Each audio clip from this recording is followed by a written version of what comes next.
बांग्लादेश में हिंदुओं पर हो रहे हमलों के खिलाफ देश के कई हिस्सों में लगातार प्रदर्शन हो रहे हैं। इसी को लेकर राष्ट्रीय करणी सेना द्वारा 11 जनवरी को सर्व समाज के साथ विशाल भगवा रैली का आयोजन होगा। वहीं आज राष्ट्रीय प्रवक्ता विष्णु प्रताप सिंह ने कहा कि सर्व समाज को संबोधित करते हुए कि हिंदू सनातन धर्म पर सर्व समाज को लेकर 11 जनवरी को 11 बजे भवानी निकेतन से प्रधान कार्यालय चित्रकूट स्टेडियम तक विशाल सर्व समाज भगवा वाहन रैली निकाली जाएगी। राष्ट्रीय करणी सेना के राष्ट्रीय अध्यक्ष शिव सिंह व पदाधिकारी जया परमार और लक्ष्मी तंवर और तेज कंवर ने प्रेस वार्ता कर कार्यक्रम की जानकारी दी। वह सर्व समाज को संबोधित करते हुए आह्वान किया कि हिंदू सनातन धर्म पर सर्व समाज को लेकर 11 जनवरी 2025 को सुबह 11 बजे भवानी निकेतन से प्रधान कार्यालय चित्रकूट स्टेडियम तक विशाल सर्व समाज भगवा वाहन रैली निकाली जाएगी। एक चीज बताऊं, राष्ट्रीय करणी सेना सबको इनवाइट करती है। हमारे दिल में किसी के लिए बैर भाव नहीं है, हम सबको साथ लेके चलना चाहते हैं। राष्ट्रीय करणी सेना, हमारे अध्यक्ष जी ने भी आपको बताया, शिव सिंह जी ने बताया, और हमारे सभी पदाधिकारी भी बैठे हैं, उपाध्यक्ष जी बैठे हैं, महिला अध्यक्ष जी बैठे हैं। मैं एक चीज़ जरूर कहना चाहूँगा कि राष्ट्रीय करणी सेना का बिल्कुल सरल स्वभाव के तरीके से हम सब जातियों को, सभी को साथ लेके 11 तारीख वाले कार्यक्रम को हम इसलिए करना चाह रहे हैं क्योंकि हमारा समाज में मैसेज ये जाना चाहिए कि हम सबको साथ लेके काम कर रहे हैं। और दूसरा, मैं आपको एक चीज़ क्लियर कर दूं कि इसमें सभी समाजों का हमारे को सबको वर्चस्व भी है, उनका सबका स्नेह भी मिला है और उन सबका साथ भी है। सभी समाज, जैसे ब्राह्मण समाज है, अहीर समाज है, जाट समुदाय है, और अब ये कुमावत समाज है, इनका भी हमें साथ मिला है। वो सभी पदाधिकारी, उनके सभी नेता लोग वो भी आएंगे। भारतीय जनता पार्टी के कुछ प्रमुख नेता लोग भी आएंगे, हमारे सम्मानीय कुछ मंत्री जी भी आएंगे। तो हमारा जो मेन उद्देश्य है, विकसित राष्ट्र, मोदी जी के विकसित राष्ट्र के संकल्प को पूरा करना। हम हिंदू धर्म पे काम करेंगे, हम लगातार सभी जातियों को, सब संगठनों को साथ जोड़ के काम करना चाहते हैं। जय करणी माता, जय श्री राम। मैं शिव सिंह शेखावत, राष्ट्रीय करणी सेना का राष्ट्रीय अध्यक्ष हूँ। हम लोग हिंदू राष्ट्र की मांग कर रही है। अब राष्ट्रीय करणी सेना ये सर्व समाज के साथ में भगवा रैली है। ये भवानी निकेतन से सुबह 10 बजे रवाना होकर के चोमू पुलिया, खातीपुरा मोड़, जयपुर मॉल होते हुए राष्ट्रीय करणी सेना कार्यालय आएगी। यहीं पे हम लोग सारी मीटिंग करेंगे और हिंदू राष्ट्र की हम लोग मांग कर रहे हैं। किस तरह का आयोजन होने वाला है, किस तरह, कहाँ से लोग आने वाले हैं, किस तरह का रहेगा? इसमें हम लोग अभी तो हम लोगों ने जयपुर लेवल पे ही लोगों को बुला रहे हैं। उसके बाद में एक बड़ी रैली कर रहे हैं, करीबन 5 से 10 लाख लोगों की प्लानिंग कर रहे हैं। जयपुर से बाहर भी आ रहे हैं, कुछ इसमें बीजेपी के नेता आ रहे हैं, कुछ फिल्म लाइन के सेलिब्रिटी भी आ रहे हैं और सर्व समाज के लोग आ रहे हैं। इसमें कुछ राष्ट्र और क्या मांग रहेगी साथी? हमारी सबसे बड़ी मांग है हिंदुत्व को एक करना और हिंदू राष्ट्र की मांग हमारी पहली मांग है। हम प्रदेश प्रवक्ता, ये जो सर्व समाज रैली है, ये एक मैसेज है उन कट्टर वामपंथियों के लिए कि हिंदू जो है अब धर्म, जाति, रंग रूप के में बटा हुआ नहीं है, अब वो एक हो चुका है। तो ये एक उन लोगों के लिए मैसेज है। और दूसरा इसमें क्या है कि हमारी ज़्यादा से ज़्यादा नारी संख्या आएंगी, कम से कम 7-8 हज़ार महिलाएं हैं जो इस रैली में भागीदार बनेंगी। तो ये एक सर्व समाज का है और उन बांग्लादेशियों के लिए भी एक मैसेज है कि हिंदू जो है अब एक हो चुका है। जय मां करणी। मैं तेज कंवर राठौर, राष्ट्रीय करणी सेना की राष्ट्रीय उपाध्यक्ष। हम जो अभी सर्व समाज की रैली कर रहे हैं, उसका मकसद है कि सभी समाज की महिलाओं को, पुरुषों को, बच्चों को, सबको साथ में लेके चलना और जो देश में हिंदुत्व की लहर चल रही है उस लहर को आगे बढ़ाना, सब हिंदुओं को एक मंच पे लाना, ये हमारा उद्देश्य है।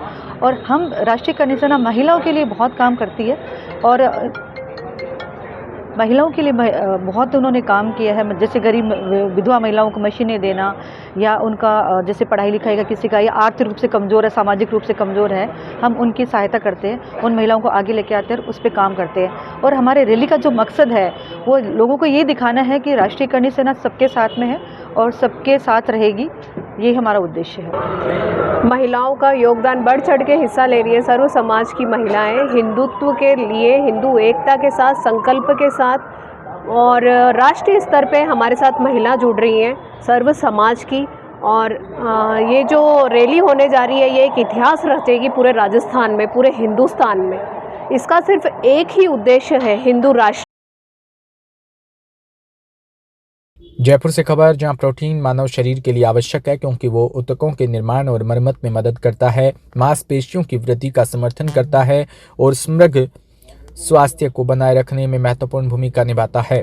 प्रोटीन की कमी से विकास अवरुद्ध हो जाता है। पानी प्रतिधारण, बाल झड़ना, कमजोर प्रतिरक्षा प्रणाली आदि हो सकती है। इसके महत्व बावजूद इस महत्वपूर्ण मैक्रो न्यूट्रिएंट को अक्सर भारतीय आहार में नजरअंदाज कर दिया जाता है। 70% से अधिक आबादी प्रोटीन की कमी का सामना कर रही है। उपभोक्ताओं को अपने दैनिक आहार में पर्याप्त प्रोटीन शामिल करने के महत्व के बारे में शिक्षित करने के लिए बादाम व प्राकृतिक और स्वस्थ स्रोत है। बादाम बोर्ड ऑफ कैलिफोर्निया ने जयपुर के रेडिसन ब्लू में मुट्ठी भर कैलिफोर्निया बादाम के साथ भारतीय परिवारों की दैनिक प्रोटीन की जरूरत को पूरा करना विषय पर एक पैनल सत्र आयोजित किया। आज की ये जो चर्चा रही है वो बेसिकली बादाम को लेकर रही है। कैसे हम हैंडफुल ऑफ आमंड्स यानी कि एक मुट्ठी बादाम के ज़रिए अपने डेली डाइट में प्रोटीन की जो कमी है उसको पूरा करने में थोड़ी मदद कर सकते हैं। मैं ये नहीं कहूँगी कि ये उसको पूरी तरह से ख़त्म कर सकती है, लेकिन हाँ, एक मुट्ठी बादाम में 7 ग्राम प्रोटीन होता है जो आपकी डेली रिक्वायरमेंट ऑफ प्रोटीन को पूरा करने में बहुत अच्छी तरह से मदद करता है। इसी के साथ साथ बादाम में और भी बहुत सारे बेनिफिट्स होते हैं जिसके बारे में हमें शीला बताएंगी। और ये एक बहुत ही वर्सेटाइल इंग्रेडिएंट है जिसको अलग अलग तरीके से हम इस्तेमाल कर सकते हैं। तो केवल ऐसे उठाया और खाया ये तो बहुत टेस्टी है, लेकिन इसी के साथ साथ आप अपने मीठे में, अपने नमकीन खाने में अलग अलग तरीके से इसको इंक्लूड कर सकते हैं। जैसे कि आज मैं करके दिखाने वाली हूँ, एक काठी रोल बनाऊंगी वेजिटेरियन जिसमें हम बादाम इस्तेमाल करेंगे। आप इसमें स्मूदीज़ में ऐड कर सकते हैं, सैलड्स में ऐड कर सकते हैं, ग्रेवी के बेसिस में ऐड कर सकते हैं, इसके आटे को रोटी के आटे में मिला सकते हैं और इसकी सब्जी भी बना सकते हैं। तो अलग अलग तरीके से आप बादाम को अपनी डाइट में इंक्लूड कर सकते हैं और इनके सारे फ़ायदों का मजा उठा सकते हैं। नमस्कार, मैं हूं पंकज भदौरिया, इंडिया की पहली मास्टर शेफ़ हूं और आज आप सबके साथ बादाम के विषय में कुछ बहुत इंपॉर्टेंट बातें शेयर करने आई हूं। वहीं सिंगापुर की premium furniture company homes to life ने जयपुर में अपना पहला स्टोर खोला, जो होम फर्नीचर की खरीदारी को नई ऊंचाइयों पर ले जाएगा। अपने चयन के साथ ये स्टोर जयपुर के प्रमुख खरीदारी स्थलों में से एक मालवीय नगर में खोला गया है।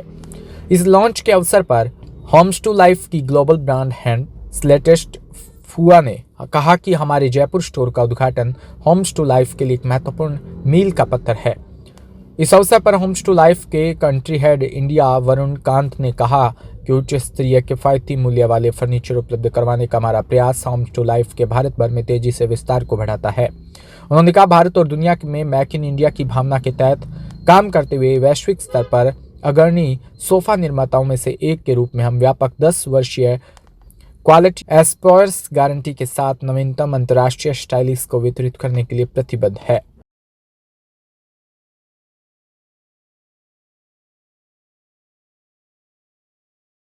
नमस्कार, आपका बहुत बहुत स्वागत है होम्स टू लाइफ, जो कि एक सिंगापुर ब्रांड है।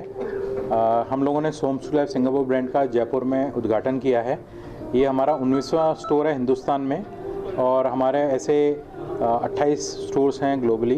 एंड हम ये ब्रांड इंडिया में 2023 फरवरी में फर्स्ट स्टार्ट किया था। आज 19-20 महीने के बाद ये जयपुर शहर में है। ये मालवीय नगर में गौरव टावर के पास स्थित स्टोर है।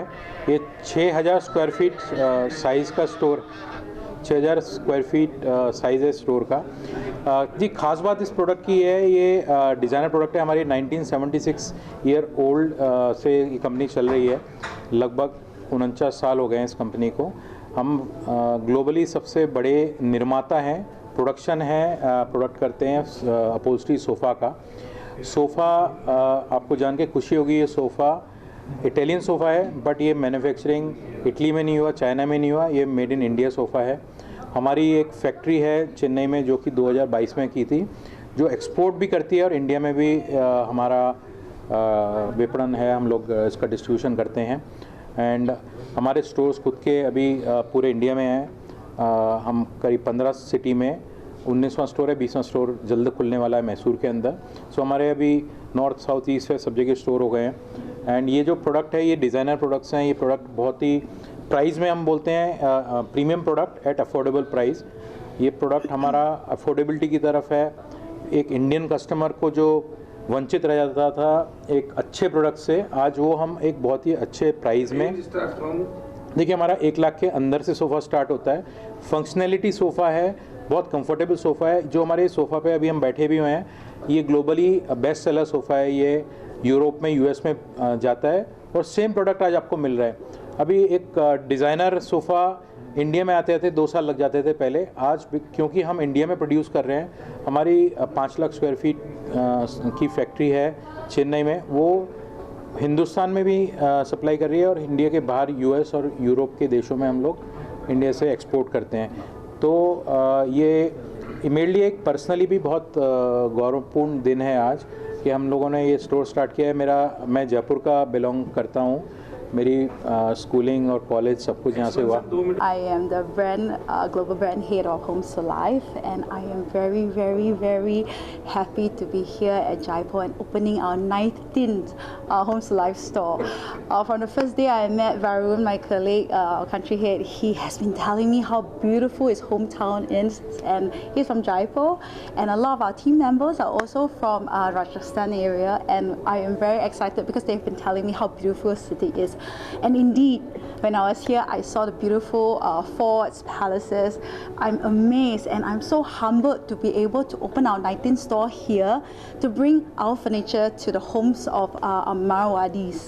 And it's something that's very special to me because I see how the colorful city, pink city, all these are really characteristic of Jaipur, and Homes Life as well. You can see we have many colors and selections. We really hope that our colorful furniture can complement the homes here at Jaipur.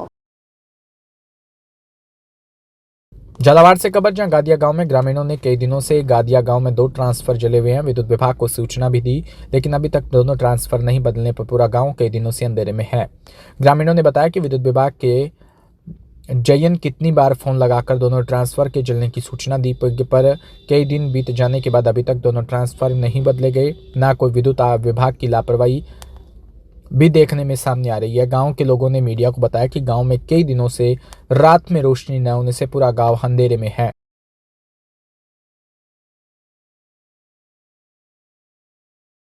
आपका नाम क्या है? जानकीलाल नागर। क्या समस्या आपके? हमारे ये जो सामने देख रहे हो आप उधर, वो 6-7 दिनों के डीपी को जले हुए हैं और इसकी कंप्लेन भी डाल दी हमने, ऑनलाइन भी डाल दी, पर अभी तक जेठ साहब जो है बिल्कुल कुछ कार्रवाई नहीं कर रहे, अंधेरे में रह रहे। 6-7 दिनों के। आपने उनको सूचना दी है? नहीं दी? बिल्कुल दी। वो कह रहे भाई छुट्टी लग रही, मंगलवार के उन्होंने पक्का बताया था, और आज अभी फ़ोन लगाया थोड़े दिन पे, सुबह लगाया तो वो बता रहे हैं कल तक आ जाएगी। तो मतलब रोजाना ऐसा कर रहा है कि आज आ जाएगी, कल आ जाएगी, आज आ जाएगी, और इतने दिनों के हमें। इसका मतलब आपकी बातों को अनदेखा किया जा रहा है? बिल्कुल ध्यान ही नहीं दे रहे हो। आपका नाम क्या है? शोभाराम नागर। क्या समस्या आपके? लाइट की समस्या है, और ये जयन साहब ये डीपी के चक्कर में फ़ोन लगाओ, जो आज दे रहे कल दे रहे, आज दे रहे कल दे रहे, और 7 दिन से ये यहाँ पे समस्या और बढ़ती जा रही है अंदर। यहाँ रात में लाइट जलती है? नहीं, रात में लाइट नहीं आ रही है, और हमारे यहाँ चोरी का बहुत खतरा है। अगर ऐसा होता है चोरी का तो। झालावाड़ जिले के प्रसिद्ध स्थल श्री कामखेड़ा बालाजी सार्वजनिक ट्रस्ट के आज गुरुवार को दान पत्र खोला गया। ट्रस्ट अध्यक्ष व पूर्व विधायक कैलाश मीणा और कोषाध्यक्ष गंगाराम, उपाध्यक्ष भानु प्रताप और महामंत्री क्षेत्रलाल और मदन मीणा, मूलचंद मीणा और चतुर्भुज, ट्रस्ट मैनेजर गजेंद्र चौहान और तेजपाल मीणा और बजरंगलाल मीणा व थाना प्रभारी सुनील वर्मा और SBI बैंक कर्मचारी ट्रस्ट के पदाधिकारी भी उपस्थित रहे।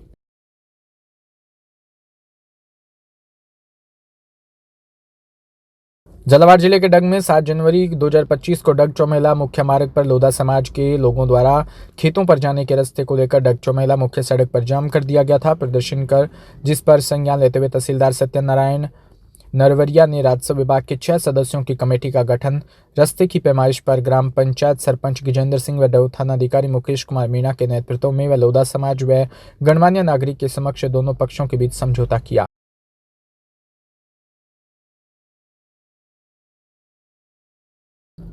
भीलवाड़ा से खबर, जहां कंचन ग्रुप की ओर से आज आजाद नगर स्थित कंचन ग्रुप के आवास पर भगवान श्री तीर्थनाथ व सांवलिया सेठ का 56 भोग महोत्सव का आयोजन हो रहा है।